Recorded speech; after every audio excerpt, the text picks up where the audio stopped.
I get asked often, how do I get my dog to stop marking in the home? And before I even get into that, we need to discuss what marking is and what marking is not. Marking is not your dog having accidents in the house. Marking is not your dog creating a habit of pottying in the house rather than outside. Marking is not your dog peeing and pooping in the home because of lack of supervision or not being put out often enough, etc. That is not marking. Marking is a deliberate claim of territory.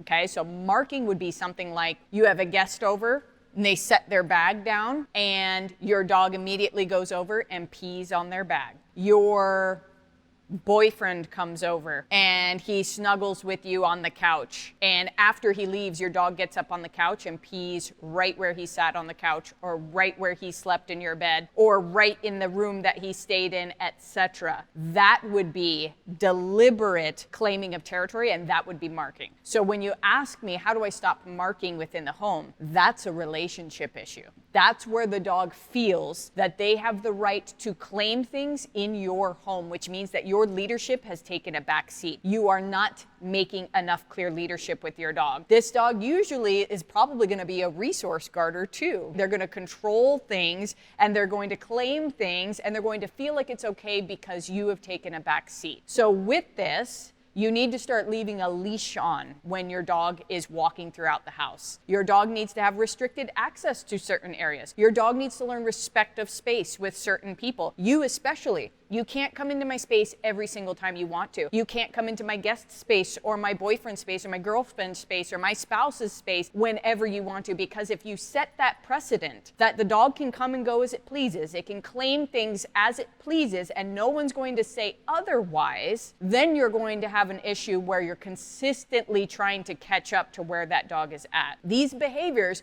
while they don't seem that bad right now, they grow over time. The mentality grows over time. It might simply be peeing where your boyfriend sat, which turns into resource guarding where your boyfriend sat, which turns into not letting your boyfriend into certain rooms in the house, which turns into resource guarding of food, which turns into actually biting the boyfriend, attacking the boyfriend, etc. This happens often. I get the calls regularly for it. If your dog is truly marking within the home, visit our video subscription page, Method Canine Institute, watch the hundreds of videos that we have available there, and start taking your relationship back, because these types of behaviors do spiral out of control as the dog continues to grow.